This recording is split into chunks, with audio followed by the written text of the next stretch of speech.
ಖುಷಿ ಆಗ್ತಾಯಿದೆ. Brand to aviation academy ಇದು 5th ಆ್ಯನಿವರ್ಸರಿಗೆ ನಾನು ಬಂದಿದ್ದೀನಿ. ಬಹಳ ಖುಷಿ ಆಗ್ತಾಯಿದೆ. ಬಿಕಾಸ್ ಮೇನ್ಲಿ ಇವರು ಇನಿಷಿಯೇಷನ್ ಏನು ಅಂದರೆ ಲೈಕ್ 100% ಪ್ಲೇಸ್ಮೆಂಟ್ ಅಂತೂ ಕೊಡ್ತಾರೆ. ಅದ್ರ ಜೊತೆಗೆ ಬ್ಯಾಕ್ಗ್ರೌಂಡ್ ಅಂದರೆ ಎಕನಾಮಿಕಲಿ ಸ್ಟ್ರಾಂಗ್ ಇಲ್ಲದೆ ಇರೋರು, ಯಾರಿಗೆ ಆ್ಯಕ್ಚುಲಿ ಡ್ರೀಮ್ ಇಟ್ಕೊಂಡು ದುಡ್ಡು ಇಂಥ ಒಂದು ಪರಿಸ್ಥಿತಿಯಿಂದ ಈ ಒಂದು ಸೀಟ್ ಸಿಗಲ್ಲ ಅನ್ನೋ ಒಂದು ಪರಿಸ್ಥಿತಿಯಲ್ಲಿ ಇವರು 50% ಆಫ್ ಕೂಡ ಆ ಒಂದು ವ್ಯಕ್ತಿಗೆ ಕೊಡ್ತಾ ಇದ್ದಾರೆ. So it's a great initiation. ಅದು ಮಾತ್ರ ಅಲ್ಲ, ಇವ್ರು ನಂಗೆ ಹೇಳಿದರೆ ಕೂಡ ಸುಮಾರಷ್ಟು NGOಗೆ ಇವ್ರು ಸಪೋರ್ಟ್ ಮಾಡ್ತಾ ಇದ್ದಾರೆ.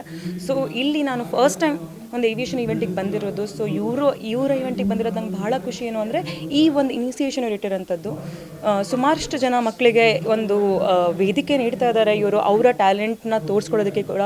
So I just feel and hope ಈ ಒಂದು ಅಕಾಡೆಮಿ ಬ್ರ್ಯಾಂಡ್ ಟು ಅನ್ನೋದು ಮುಂದೆ ಹೊರಿಬೇಕು. ಸುಮಾರಷ್ಟು ಜನ ಮಕ್ಕಳು ಯಾರು ಕನಸಿದೆಯೋ ಅವರು ನನಸಾಗಬೇಕು ಅನ್ನೋಂಥದ್ದು. ಸೊ ಒಳ್ಳೇದಾಗಲಿ ಅಂತ ಕೇಳ್ಕೊತೀನಿ. ತುಂಬ ಖುಷಿ ಆಗ್ತದೆ 5th ಆ್ಯನಿವರ್ಸರಿಲಿ ನಾನು ಭಾಗಿಯಾಗಿದ್ದಕ್ಕೆ. ಯುವಕ ಮತ್ತು ಯುವತಿಯರು ಒಂದು ಯುವ ಸಮೂಹದ ಜೊತೆಯಲ್ಲೇ ತಾವು ಭಾಗವಹಿಸಿದ್ರೆ ಏನು? ಯಾವಾಗಲೂ ನನಗೆ ಕಾಲೇಜಸ್ ಹೋಗೋದು, ಯೂತ್ನ ಮೀಟ್ ಆಗೋದು ಬಹಳ ಇಷ್ಟ. ಏನಕ್ಕೆ ಅಂದರೆ ಇದೇ ಒಂದು ಏಜು ನಾವು ನಮ್ಮನ್ನು ನಮ್ಮ ಏನೇ ಒಂದು ಬಿಹೇವಿಯರ್ ಇತ್ತು ಅದನ್ನ ಚೇಂಜ್ ಮಾಡ್ಕೊಬೋದು. ಒಳ್ಳೇದಾಗಲಿ ಕೆಟ್ಟದಾಗಲಿ ನಾವು ತಿಳ್ಕೊಬೋದು. ಸುಮಾರಷ್ಟು ವಿಷಯನ ಈ ಒಂದು ಏಜಲ್ಲಿ ನಾವು ಕಲ್ತ್ಕೊಂಡು ನೋಡಿಕೊಂಡು ಅನುಭವಿಸಿ ನಾವು ಕಲಿಯುವಂಥ ಏಜ್ ಇದು. ಸೊ ಅವ್ರನ್ನ ಮೀಟ್ ಆದಾಗ, ಅವ್ರು ನನ್ನ ಜೊತೆ ಕನೆಕ್ಟ್ ಆದಾಗ, ಅವರ ವಿಚಾರಗಳನ್ನ ನನ್ನ ಜೊತೆ ಶೇರ್ ಮಾಡಿಕೊಂಡು ಅವ್ರ ಕ್ವಶನ್ಸಿಗೆ ನಾನು ಆನ್ಸರ್ ಮಾಡಿದಾಗ ನಂಗೆ ಬಹಳ ಖುಷಿ ಆಗುತ್ತೆ. ಆ ಒಂದು ಸ್ಫೂರ್ತಿ ನೋಡಿ ಅವರಲ್ಲಿ. ಸೊ ಅವರಿಗೆ ಸುಮಾರಷ್ಟು ಇನ್ಫಾರ್ಮೇಷನ್ಸ್ ಬೇಕಾಗಿರುತ್ತೆ, ಕ್ಲಾರಿಟಿ ಇರಲ್ಲ. ಆ ಒಂದು ಕ್ವಶನ್ಸಿಗೆ ಆನ್ಸರ್ ಮಾಡಬೇಕಿದ್ರೆ ನನಗೂ ಬಹಳ ಖುಷಿ ಇರುತ್ತೆ. ಸೊ ಇಟ್ಸ್ ವೆರಿ ಇಂಪಾರ್ಟೆಂಟ್ ಯೂತ್ನ ಮೀಟ್ ಆಗೋದು ಕೂಡ. ಸೊ ಇಲ್ಲಿ ನಾನು ನೋಡಿರುವಂಥ ಪ್ರತಿಯೊಬ್ಬರಲ್ಲೂ ಕೂಡ ಒಂದು ಲೈಕ್ ಸ್ಪಾರ್ಕ್ ಇತ್ತು, ಏನೋ ಒಂದು ಮಾಡಬೇಕು ಲೈಫಲ್ಲಿ ಅನ್ನೋದು. ಸೊ ಮೇ ಬಿ ಈ ಅಕಾಡೆಮಿ ಬ್ರ್ಯಾಂಡ್ ಟು ಅನ್ನೋದು ಎಷ್ಟು ಚೆನ್ನಾಗಿ ಅವರಿಗೆ ಈ ಒಂದು ವೇದಿಕೆ ನೀಡಿದೆ ಅಂದರೆ ರೈಟ್ ಪೀಪಲ್ನ ಸೆಲೆಕ್ಟ್ ಮಾಡ್ಕೊಂಡಿದ್ದಾರೆ ಕೂಡ, who can be like tomorrow's like future of India ಕೂಡ. So I am looking forward. ಖುಷಿ ಆಗುತ್ತೆ ಇವ್ರನ್ನೆಲ್ಲ ಭೇಟಿಯಾಗಿ. ರೈಟ್ ಬಹಳ ಮುಖ್ಯ ಅನ್ನೋ ಮಾತು ಏನು ಹೇಳ್ತೀರಾ? ಎಸ್, ಅಂದರೆ ಎಲ್ಲರೂ ಕೂಡ ಇವಾಗ ವುಮೆನ್ ಎಂಪವರ್ಮೆಂಟ್ ಅಂತ ಹೇಳ್ತಾರೆ. ಸೊ ನಾನು ಹೇಳೋದೇನು ಅಂದರೆ ವುಮೆನ್ ಆಲ್ರೆಡಿ ಎಂಪವರ್ಡ್ ಇದ್ದೀವಿ. ನಾವು ಯಾವಾಗಲೂ ಕೂಡ ಮುಂದಿದ್ದೀವಿ. ನಾವು ನಮ್ಮ ಯಾವ ಸ್ಥಾನದಲ್ಲಿ ನಾವು ಇರ್ತೀವೋ ಯಾವಾಗಲೂ ನಾನು ನೋಡಿದ್ದೀನಿ ಕೂಡ ಮಹಿಳಾ ತುಂಬ ಸ್ಟ್ರಾಂಗು. ಸೊ ಎಂಪವರ್ಮೆಂಟು ಬೇಕಾಗಿಲ್ಲ. ಆ್ಯಕ್ಚುಲಿ ಅಷ್ಟು ಸ್ಟ್ರಾಂಗ್ ಇರಬೇಕಿದ್ರೆ ಏನಕ್ಕೆ ಎಂಪವರ್ಮೆಂಟು? ಯಾರಿಗೆ ಪವರ್ ಇಲ್ವೋ ಅವರಿಗೆ ಎಂಪವರ್ಮೆಂಟ್ ಬೇಕು ಅಂತ ಹೇಳ್ತಾರೆ. ಸೊ ನಾನು ನೋಡಿದಾಗೆ ನಮಗೆ ಬೇಕಾಗಿರೋದು ಮುಖ್ಯವಾಗಿ ಹ್ಯೂಮ್ಯಾನಿಟೇರಿಯನ್ ಅಂತ. ಅಂದರೆ ನಮ್ಮಲ್ಲಿ ಮನುಷ್ಯತ್ವ ಇದ್ದರೆ ಅದಕ್ಕೆ ಯಾವ ಜೆಂಡರೇ ಬೇಕಾಗಿಲ್ಲ. ನೀನು ಹುಡುಗ, ನೀನು ಹುಡುಗಿ, ಏನೂ ಬೇಕಾಗಿಲ್ಲ. ಬಿಕಾಸ್ ಒಂದು ಹೃದಯ ಇದ್ದರೆ ಪ್ರೀತಿ ಹರಡೋದು ಸಾಕು. ಒಂದು ಮನುಷ್ಯ ಆದಮೇಲೆ ನಾವು ಪ್ರೀತಿ ಹರಡಬೇಕಾಗಿರೋಂಥದ್ದು. ಪ್ರಾಣಿಗಳಿಗೆ ಬಾಯಿರಲ್ಲ ಮಾತಾಡೋದಕ್ಕೆ, ಬಟ್ ಮನುಷ್ಯ ಆಗಿಬಿಟ್ಟು ನಮಗೆ ಕೈ ಕಾಲು ಆಡುವಂಥದ್ದೇ, ಒಬ್ಬರಿಗೆ ಸಹಾಯ ಮಾಡುವಂಥದ್ದಿದೆ.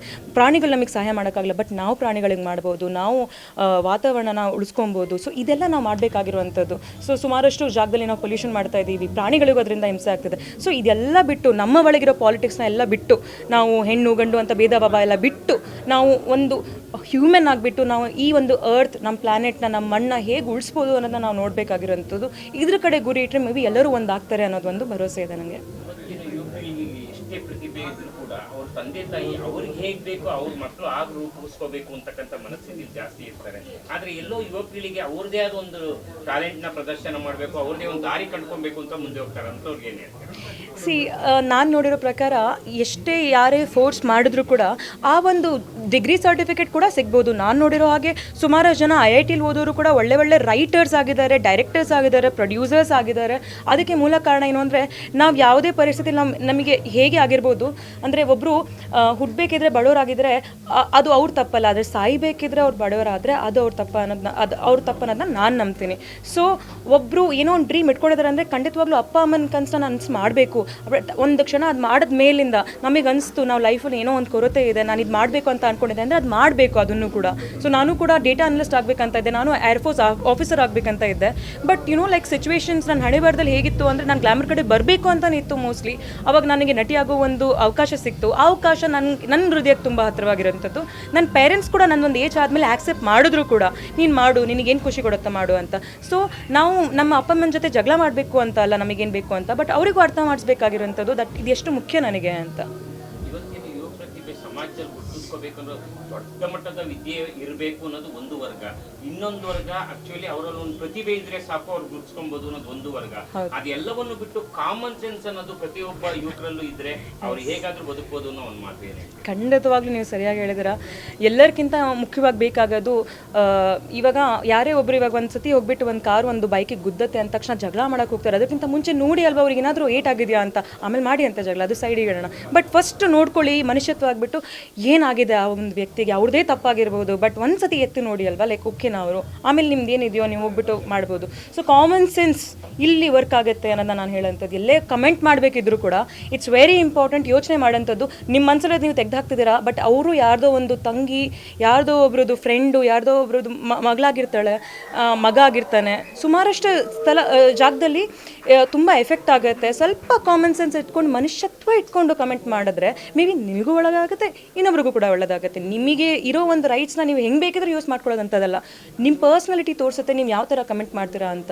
ಸೊ ಕಾಮನ್ ಸೆನ್ಸ್ ಇಟ್ಕೊಂಡು ನೀವು ಯೋಚನೆ ಮಾಡಿ, ಯಾರ್ಯಾರು ತಪ್ಪು ಕಮೆಂಟ್ ಆಗ್ತಾರೋ ಅದೆಲ್ಲ ಫೇಕ್ ಅಕೌಂಟ್ಸೇ ಇರ್ಬೋದು, ಫೇಕ್ ಒಪಿನಿಯನ್ಸೇ ಇರ್ಬೋದು, ಬಟ್ ನಿಮ್ಮ ತಲೆಯಲ್ಲಿ ಏನು ಓಡ್ತಾ ಇರೋದು ದಟ್ಸ್ ವೆರಿ ಇಂಪಾರ್ಟೆಂಟ್. ಎಲ್ಲ ಕಡೆನೂ ಇದು ಲಾಗು ಆಗುತ್ತೆ. ಕೊನೆಯದಾಗಿ ಕಲಾಲೋಕಕ್ಕೆ ಪದಾರ್ಪಣೆ ಮಾಡಬೇಕು ಅಂತ ಇರೋ ಯುವ ಸಮುದಾಯಕ್ಕೆ ತಾವೇನು ಮೆಸೇಜ್ ಕೊಡ್ತೀವಿ? ಈ ನಡುವೆ ಅಂದರೆ ನಾನು ಓದ್ತಿರೋಂಥ ಟೈಮಲ್ಲಿ ಇಂಜಿನಿಯರು, ಡಾಕ್ಟರು ಇದೆರಡೇ ಇದ್ದಿದ್ದು. ಆ್ಯಂಡ್ ನಾನು ಕೂಡ, ನಮ್ಮ ಅಣ್ಣ ಕೂಡ ಇಂಜಿನಿಯರೇ ಇವತ್ತಿಗೆ. ಸೊ ಇವಾಗಿಂದ ಟೈಮಲ್ಲಿ ಏನು ನೋಡ್ತಾ ಇದ್ದೀನಿ ಅಂದರೆ ಅಂಥದ್ದು ಯಾವುದೂ ಫೀಲ್ಡ್ ಇಲ್ಲ, ಯಾರು ಹೋಗೋಕ್ಕಾಗಲ್ಲ. ಜೆಂಡರ್ ಬಯಸ್ ಅಂತೂ ಇಲ್ಲವೇ ಇಲ್ಲ.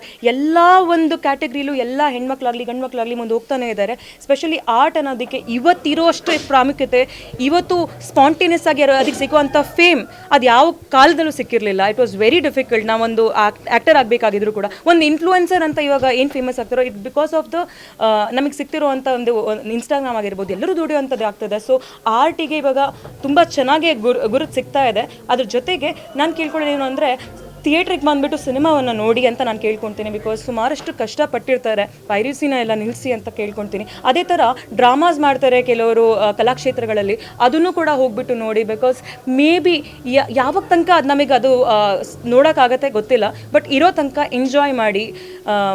ಬರೀ ಯಾವಾಗ ನೋಡಿದ್ರು ಟಿ ವಿ ಅಥವಾ ಮೊಬೈಲಲ್ಲೇ ಅಲ್ಲ, ನೀವು ಬಂದು ಎಕ್ಸ್ಪೀರಿಯನ್ಸ್ ಮಾಡಿ ಅಂತ ನಾನು ಕೇಳ್ಕೊಳ್ತೇನೆ. ಫಿಫ್ತ್ ಆ್ಯನಿವರ್ಸರಿ ನಾನು ಇಲ್ಲಿಗೆ ಬಂದ ತಕ್ಷಣ ನನಗೆ ಫಸ್ಟ್ ಖುಷಿಯಾಗಿರೋ ವಿಷಯನೇ ಇವ್ರಿಗೆ ಕೊಡ್ತಿರೋವಂಥ 50% ಆಫ್. ಅಂದರೆ ಬಡವರಿಗೆ, ಯಾರಿಗೆ ಅದೊಂದು ಆಕ್ಸೆಸಿಬಿಲಿಟಿ ಇಲ್ಲ ಅವರಿಗೆ ಆ ಒಂದು ಅಪರ್ಚುನಿಟಿ ಕೊಡ್ತಿರೋದು.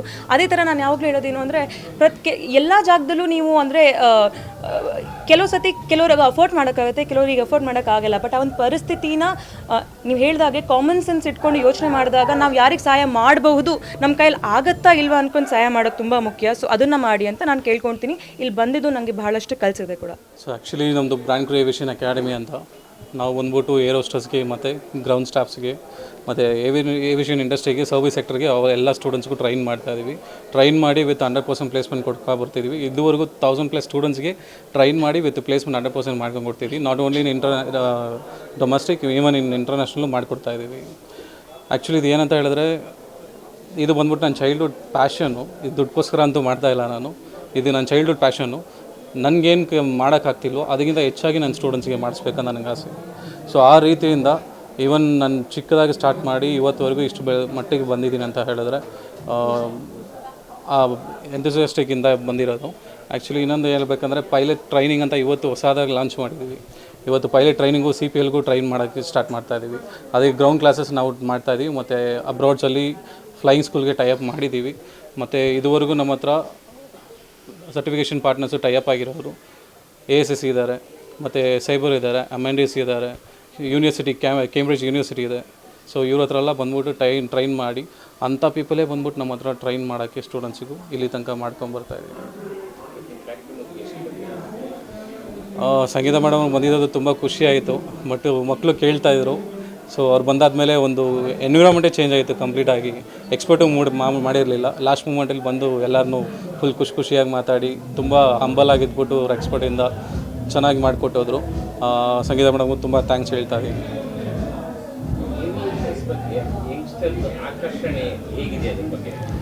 ಸರ್ ಒಂದು ಎಕ್ಸಾಂಪಲ್ ಸಿಂಪಲಾಗಿ ಹೇಳ್ತೀನಿ. ಫಸ್ಟೆಲ್ಲ ಬಂದ್ಬಿಟ್ಟು ಸೈಕಲ್ಲು ಬೈಕು ಇರಲಿಲ್ಲ, ನಡ್ಕೊಂಡು ಓಡಾಡ್ತಿದ್ರು.